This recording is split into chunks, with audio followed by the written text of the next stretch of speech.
नमस्कार दोस्तों, आज के हमारे इस वीडियो में हम आपके लिए करवा चौथ व्रत की संपूर्ण कथा लेकर आए हैं। बहुत समय पहले की बात है।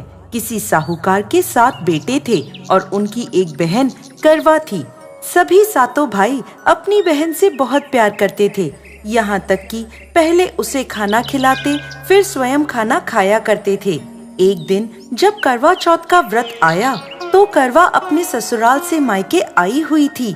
शाम को जब भाई खाना खाने बैठे तो अपनी बहन से भी खाने का आग्रह करने लगे, लेकिन बहन ने बताया कि आज उसका करवा चौथ का निर्जला व्रत है और वह खाना चंद्रमा को अर्घ देकर ही खाएगी। अपनी बहन को भूख प्यास से व्याकुल देख सबसे छोटे भाई ने पहाड़ी पर जाकर एक दीपक जला दिया और उसे चलनी की ओट में रख दिया। वापस आकर अपनी बहन से कहने लगा, बहन चांद निकल गया है, तुम अर्घ देकर खाना खा लो। करवा भागी भागी अपनी भाभियों के पास गई और कहने लगी, भाभी चलो चांद निकल गया, अर्घ देकर खाना खाते हैं। भाभियां सारी बात जानती थी। वो बोली, बाईसा अभी आपका चांद निकला है, आप अर्घ देकर खाना खा लो, हमारा चांद निकलने में अभी समय है। करवा भोली भाली भाभियों की ये बात नहीं समझ पाई और चांद को अर्घ देकर खाना खाने बैठ गई।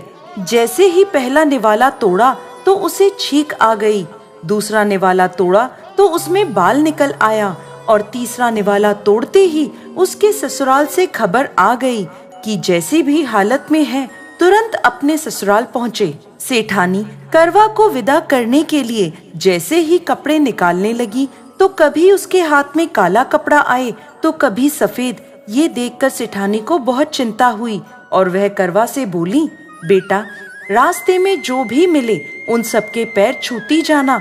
जो भी तुझे बूढ़ सुहागन होने का आशीर्वाद दे तो वहीं अपने पल्ले में गांठ बांध लेना। माँ की ये बात सुनकर करवा अपने ससुराल के लिए निकल गई। रास्ते में जो भी मिला करवा उन सबके पैर छूती गई।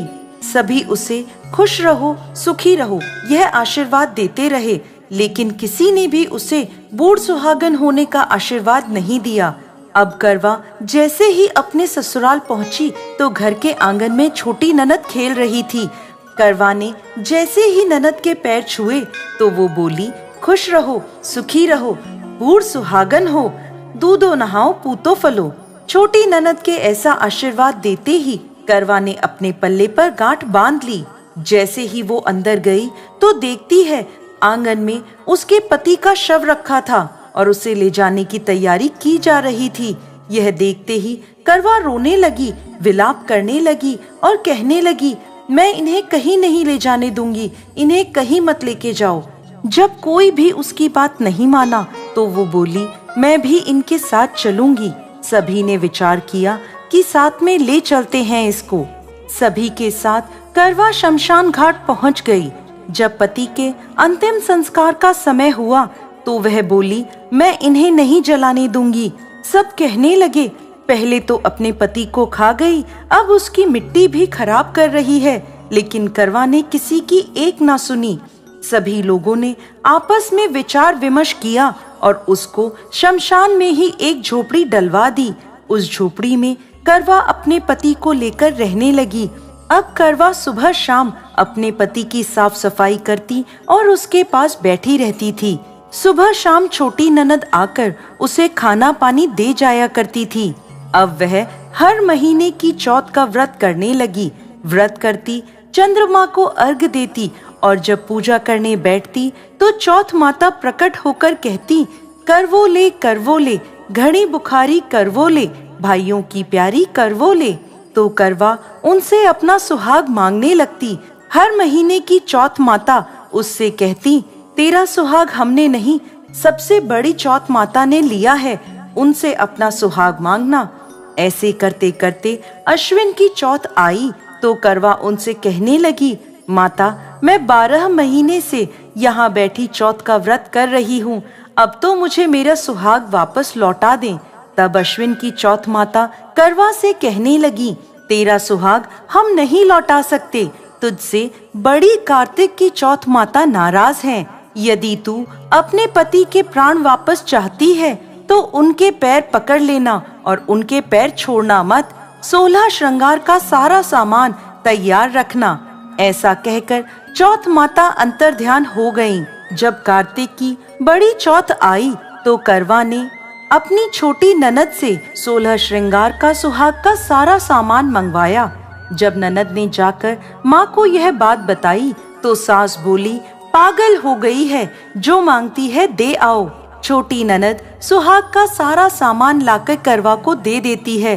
अब वह करवा चौथ का व्रत रखती है, चंद्रमा को अर्घ देती है और जैसे ही जोत करी तो चौथ माता उसके सामने प्रकट हुई और कहने लगी, करवो ले, घनी बुखारी करवो ले, 7 भाइयों की प्यारी करवो ले, दिन में चांद उगाने वाली करवो ले। तब उसने उनके पैर पकड़ लिए और बोली, माँ मेरा सुहाग मुझे वापस लौटाओ। ये सुन चौथ माता बोली, अरे तू तो बहुत भूखी है, 7 भाइयों की प्यारी है, तुझे सुहाग का क्या काम। तो करवा कहने लगी, नहीं माता, मुझसे बहुत बड़ा पाप हो गया, मेरे सुहाग को मुझे वापस लौटा दो माता। मैं आपके पैर तब तक नहीं छोड़ूंगी जब तक आप मेरा सुहाग मुझे वापस नहीं लौटाती। यह सुनकर चौथ माता ने करवा से एक एक कर सुहाग का सारा सामान मांगा और करवा उन्हें सारा सुहाग का सामान एक एक कर देती गई। तब चौथ माता उससे कहने लगी, तुझे जरूर व्रत करने की सारी विधि सब बात कोई समझा के गया है। तो करवा कहने लगी, माता मुझे तो हालात ने सब कुछ समझा दिया है, आप बस मेरा सुहाग मुझे वापस लौटा दें। तब चौथ माता ने अपनी आँखों से काजल निकाला, उंगलियों से मेहंदी और मांग से सिंदूर निकालकर उसे करवे में घोल दिया और उस जल से उसके पति को छींटा लगाया। छींटा लगते ही उसका पति जीवित हो गया। जाते जाते चौथ माता उसकी झोपड़ी पर लात मार गई, जिससे उसकी झोपड़ी महल में बदल गई। करवा के सब सुख आनंद हो गया। शाम को जब छोटी ननद भाभी के लिए खाना लेकर आई तो देखती है कि भाभी की झोपड़ी तो कहीं है ही नहीं, उसकी जगह एक बड़ा सा महल खड़ा है। उधर करवा खिड़की में बैठी छोटी ननद के आने की प्रतीक्षा कर रही थी। छोटी ननद को आता देख करवा दौड़ी दौड़ी उसके पास गई और कहने लगी, देखो बाईसा, आपका भाई जीवित हो गया। घर जाओ और माता जी से कहो कि गाजे बाजे के साथ हमें लेने आए। छोटी ननद दौड़ी दौड़ी माँ के पास गई और कहने लगी, माँ भाई जीवित हो गया। माँ कहने लगी, अब तक तो वो भाभी ही थी, अब तेरा भी उसके साथ साथ दिमाग खराब हो गया है। तो वह बोली, नहीं माँ, मैंने अपनी आँखों से देखा है, भाई जीवित हो गया है। ये सुन माँ और बेटी दोनों गाजे बाजे के साथ अपने बेटे और बहू के पास पहुँचे।